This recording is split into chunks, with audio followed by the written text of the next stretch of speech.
guys, welcome back to my channel McNallie Money, home of all things stock, investment, and personal finance related. Now if you've been following my channel over the last couple of weeks, you've noticed that I've posted a lot of videos about option trades and option strategies. I've actually received a ton of comments, questions, DMs, things like that, asking about options in general, how to get involved with them, how they work, and how to actually make option trades. So for those of you who don't know, I've been involved with an option trading class over the last couple of years, and I actually sit on this company's advisory board.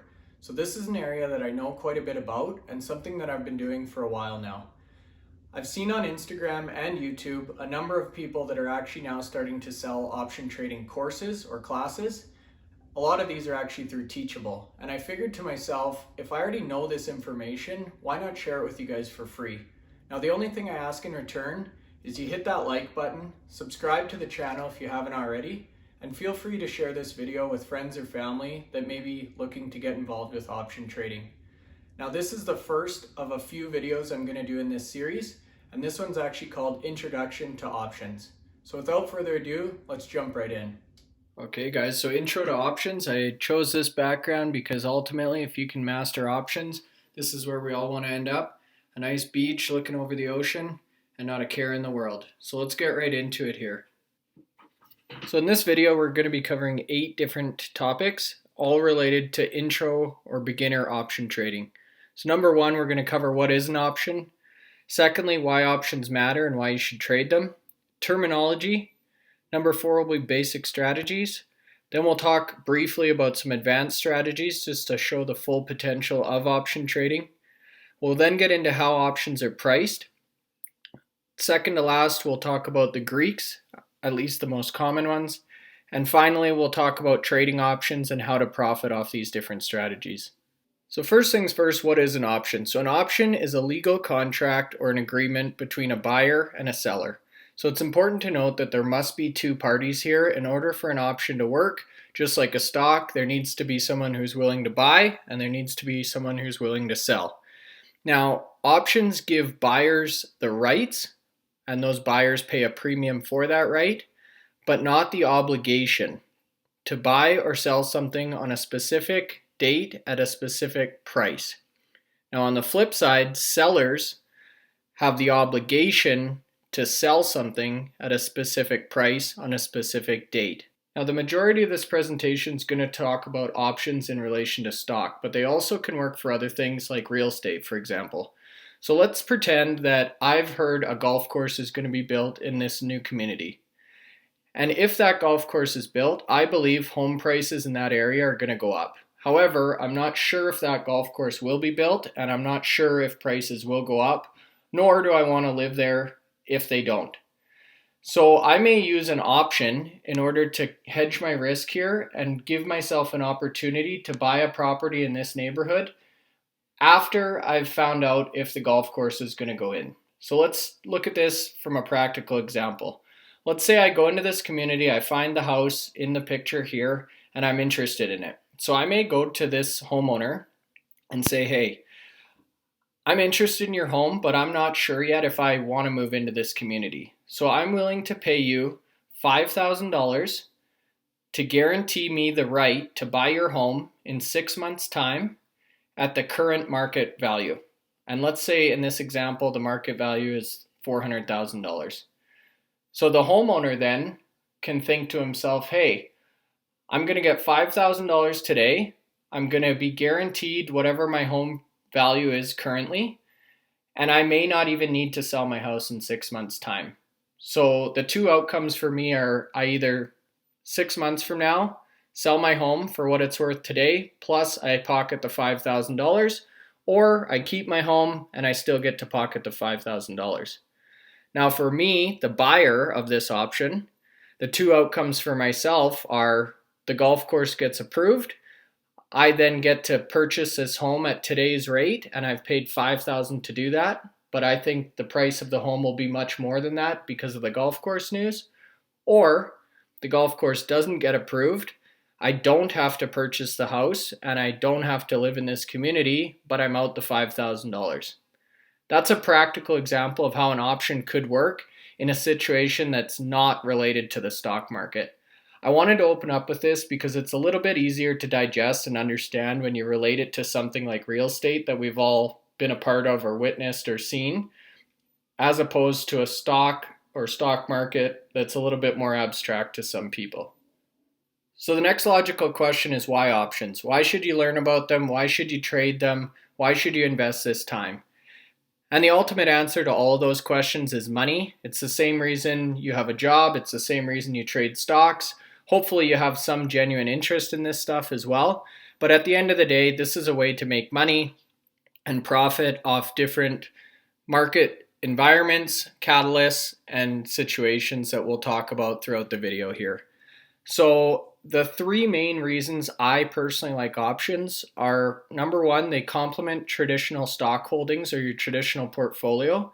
So we'll talk briefly in the advanced section about some ways that you can use options in relation to stocks to do some pretty cool stuff. They have defined risk with unlimited reward, at least when you're buying options. So we'll talk about the premium and the buying price.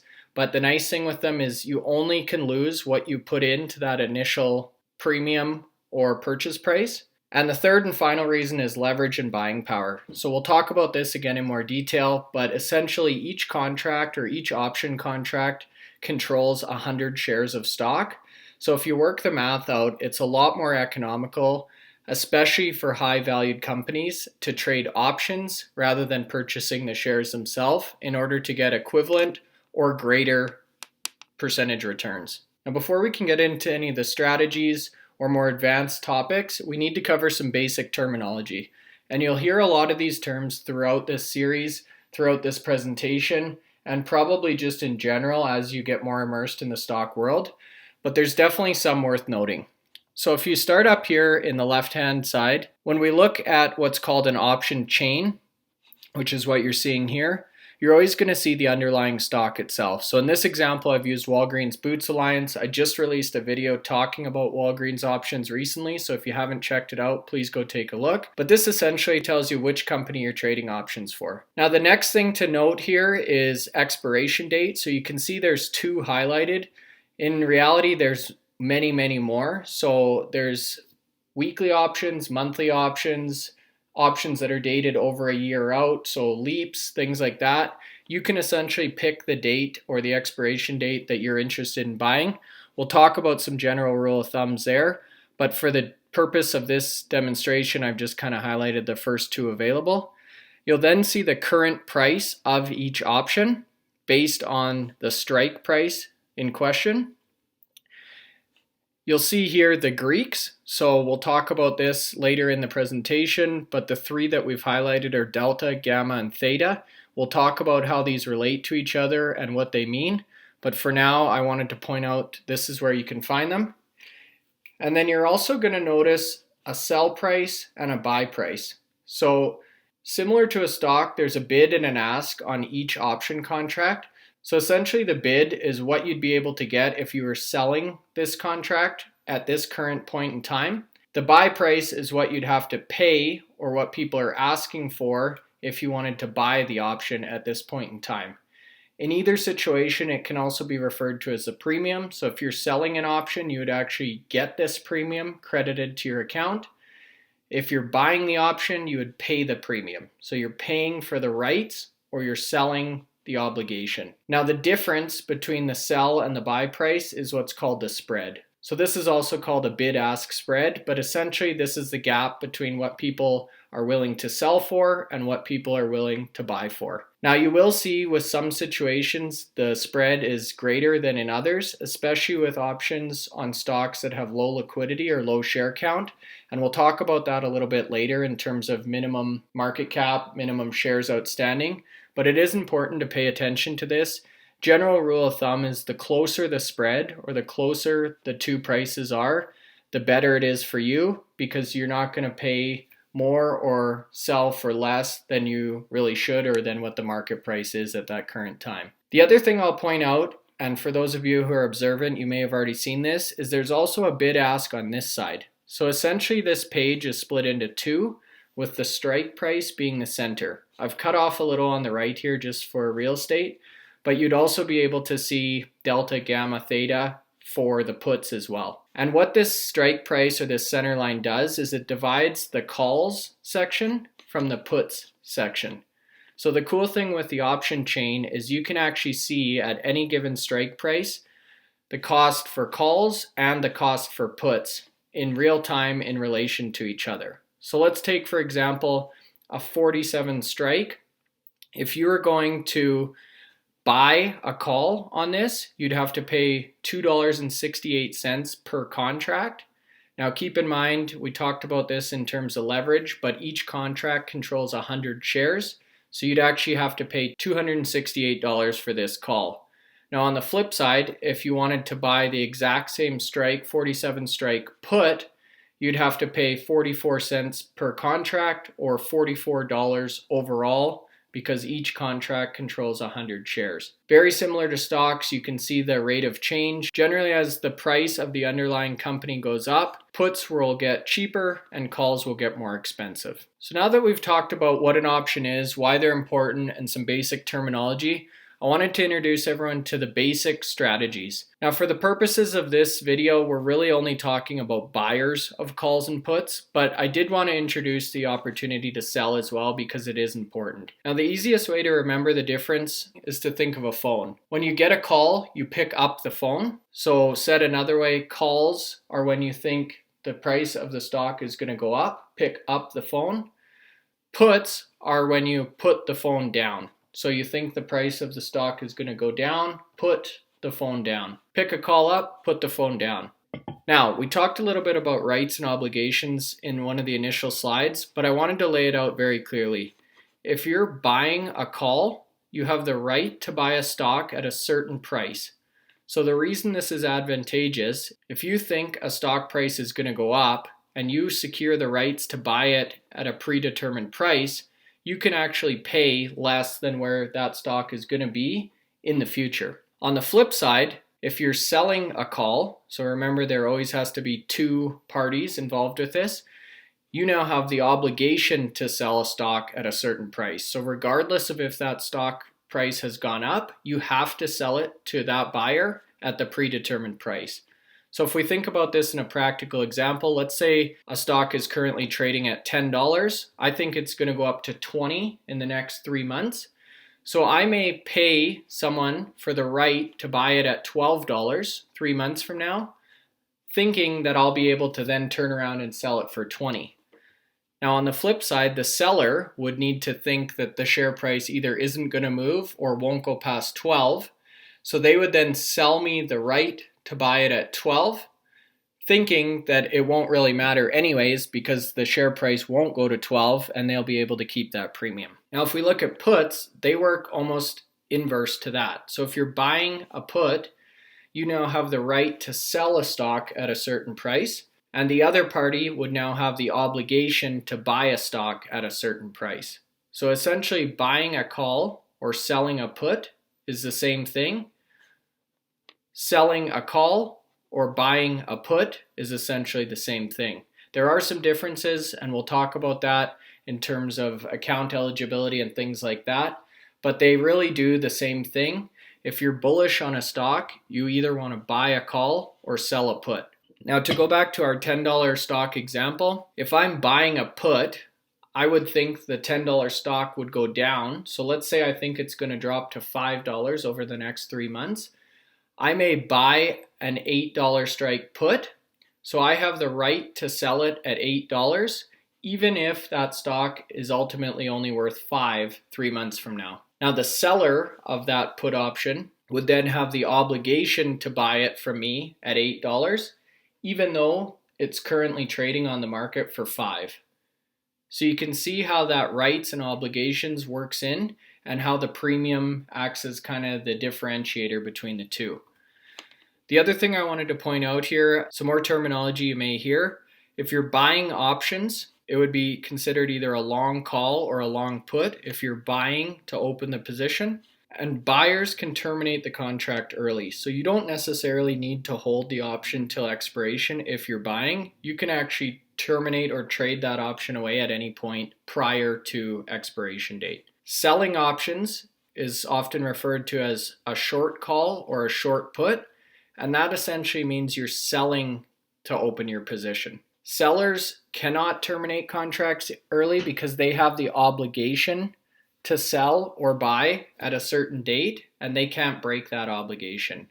Whereas a buyer holding the rights can waive those rights at any point in time. So I'll briefly talk about advanced strategies. We're not going to go into detail on any of these. The only reason I put this in the video is because I wanted to show the flexibility of options compared to stocks. So with stocks, realistically, you can buy shares or you can short shares, and those are kind of the only two options you have. With option trading, there's almost an endless combination of things you can do depending on different outcomes, strategies, timing, market conditions, on and on. So if you're bullish on a company, you could either do a call spread, synthetic long, covered call, married put. If you're bearish, you could do a covered put, synthetic short, put spread. Now, if you're neutral on a company, so maybe you don't think the share price is going to move a lot, there's actually option strategies for that as well. So if the share price stays within a certain range, you can actually profit off that, which is also pretty cool. So there's a number of these as well, whether it's spreads, butterflies, iron condors, strangles. Again, these are more advanced option strategies, but there are definitely many out there. And then on the flip side of that, if you feel like a company is going to be very volatile, so maybe you want to play this around earnings, you think there's going to be a lot of movement either up or down, but you're not sure which way, there's also a number of strategies for this. So again, you can do butterflies, iron condors, straddles, or strangles.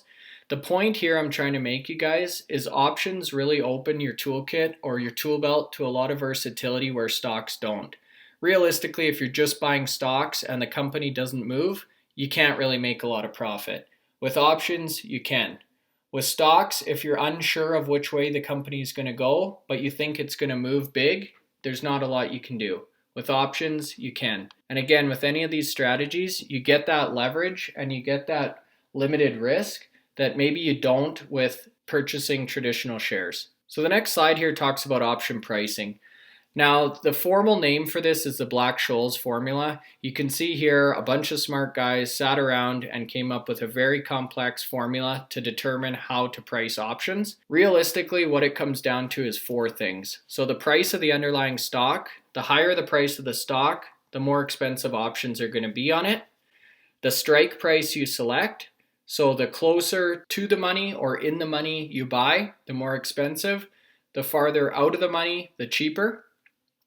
Expiration date, so generally more time equals higher cost. And finally is implied volatility. So the more volatile the underlying stock, the more expensive the options will be. Between the four of these, you can get a pretty good indication of how much an option contract will cost. There are, like we said, some other variables, but these four take care of the lion's share of pricing. So the second last topic we wanted to talk about are the Greeks. Now there's a number of other Greeks here that we're not going to talk about in detail. Rho is an example of one of those, but the three that are most important, at least for beginner option traders, are delta, theta, and gamma. So essentially what delta is the price movement of an option based on a $1 change in stock.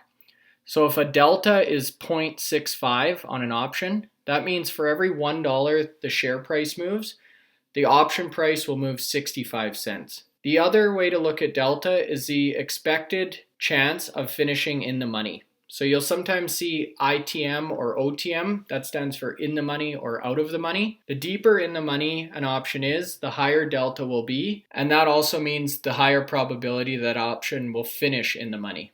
Now you can also buy options with very low delta that are far out of the money. The problem with those is the chance of the stock moving that dramatically in that given time frame is less likely, and that's why the chance of finishing in the money on that option is going to be lower, and therefore delta is lower. Now the second Greek we want to pay attention to is theta, which essentially is the time decay of the option expressed on a per day ratio. Theta increases the closer you are to expiration because there's less wiggle room. So in some of my other videos, you've talked about me buying an extra month to avoid theta. This is exactly what we're referring to there. Finally, gamma, and gamma actually measures the rate of change of delta expressed as a percentage. Gamma is extremely important because, as we just talked about, delta is the price movement of an option and also the percent of finishing in the money. So it's important to understand how that rate changes day over day and whether it's improving or getting worse for you. Now, to close things off or wrap everything up, I wanted to talk about actually trading options in practice and what all this information allows you to do. So as we talked about, buyers can trade options prior to expiration date. So for those of you who are new to this, I would strongly recommend you focus on buying calls or puts for the time being. That's what the next two videos are going to be about in this series. And honestly, that's the best place to start. Buyers have the rights to buy or sell shares, and they can waive those rights at any point. So what that allows you to do is actually trade options just like a stock to somebody else prior to the expiration date. And that's actually what I focus on myself. I very rarely hold an option to expiration unless I'm actually looking to build a position in that company. What I'll do is I'll give myself some extra time to avoid theta, and I'll actually sell these options whether they're up or down prior to expiration, and that's how I make my money. So we talked at the start of the video about liquidity and ensuring the spread between the bid and the ask weren't too high. So the next couple bullets here are actually companies that I would recommend you focus on, especially at the beginning, to avoid a high bid-ask spread and ensure liquidity when you're buying or selling a position. So general rule of thumb is to look at companies that have no less than $2 billion market cap, greater than $20 per share stock price, and that trade on the New York Stock Exchange. The reason the New York Stock Exchange is important is they've actually guaranteed liquidity, or they've guaranteed they'll buy options off you. And the reason they did this was actually to spur interest in the option market. So the nice thing here is you're guaranteed to be able to unload your option, maybe not at the exact price you want, but you'll never be stuck holding it till expiration. And this is currently the only exchange that does that, and that's why I primarily trade options on that exchange. Now you will see in some examples, I will look at smaller companies or I will look at share prices that are maybe below $20, but as a general rule of thumb, this is a little bit safer and a good place to start. So to close things out, I've included my option tracker for my personal holdings, and I wanted to walk you guys through exactly how this looks. So what I've done is actually in Google Sheets put together a tracker so I can keep track of all my profit, losses, different trades, and which strategies have been successful or not. This is something I'd recommend you do for stocks as well. It's great to be able to go back and analyze your trades and look for patterns to be able to improve. So if we take a look at the first one here, which is Upwork, I bought this one on October 9th. It was a $20 call, so it was a long call on Upwork, like we mentioned, and it had an expiration of November 20th. So it was a 42-day expiration at the time of purchase. It had a delta of 0.65, so for every dollar Upwork moved, up or down, the option would change by $65 or 65 cents per share. And again, you control 100 shares. The price I paid, or the premium I paid for this long call, was $2.15 or 215, and I bought one contract. So my book value on this trade was $215. Now I was actually able to sell this contract for $8 or 800 on November 5th, making myself a profit of $585. So if you work that out, it's over 270% profit, but I actually only held this option for 27 days. So although it had a 42-day expiration, I was able to get out of this 27 days in, and I sold this contract to somebody else who thought the share price was going to go even higher. Now I always like to add a column of annualized returns, and this allows me to compare apples to apples. So you'll see here that I generally hold for different durations of time based on the share price. This annualized return allows me to see overall which of my trades was better than others, regardless of share price, duration, delta, any of the other variables. This is a constant to be able to compare my results. Now, I did want to highlight one of my losing trades as well because we talked about limited risk. So you can see here, this was on a company called Switch. I bought this one on November 5th. It was again a long call, so a 15 strike call. It had an expiration of December 18th. So this one was a 43 days till expiration, and this had a delta of 0.57. So for every dollar switch moved, this was going to go up or down 57 cents or $57 overall. And again, you can see here, the chance of this one finishing in the money is only about 57% at the time of purchase, whereas these ones are 65%. And funny enough, those did finish in the money, whereas this one didn't. Now I bought these for $1.05 per contract, so $105, and I bought 3 contracts. So overall, this cost $315. This stock actually went down during this time period.